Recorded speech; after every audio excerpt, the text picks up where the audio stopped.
Fáilte over Ghaeilge, my name is Mr. O'Sullivan. An Ghaeilge, Seoid Luachmhar, ard le bhéal. Is cuimhin lum go soléir é, bhí mé agus cara lum sa chathair lámháin. Thugamar faoi deire go raibh siopa ceol ag buint úsáide as comharthaí Ghaeilge. Bhí áthas orm Ghaeilge a fheiceáil agus thug sé misneach dom Ghaeilge a chur chun cinn.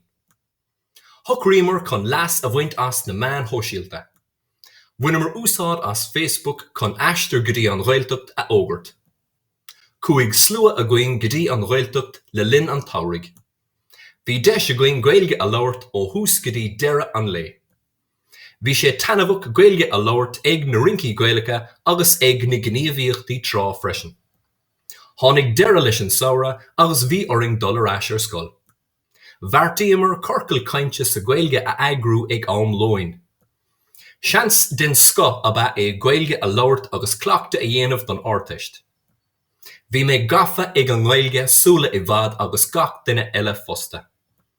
Thosaigh muintir na scoile ag éisteacht le podchraoltaí ar radio na Ghaeltachta. Bhreathnaigh daoine eile ar chláir ag súla ar TG4.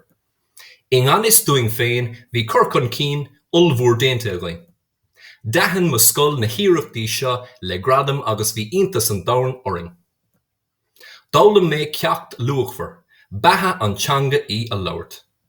Ceistena. Cén sais siopa é seo? Cad atá ar siúl sa phictiúr seo? Cé bhé duine atá sa phictiúr seo?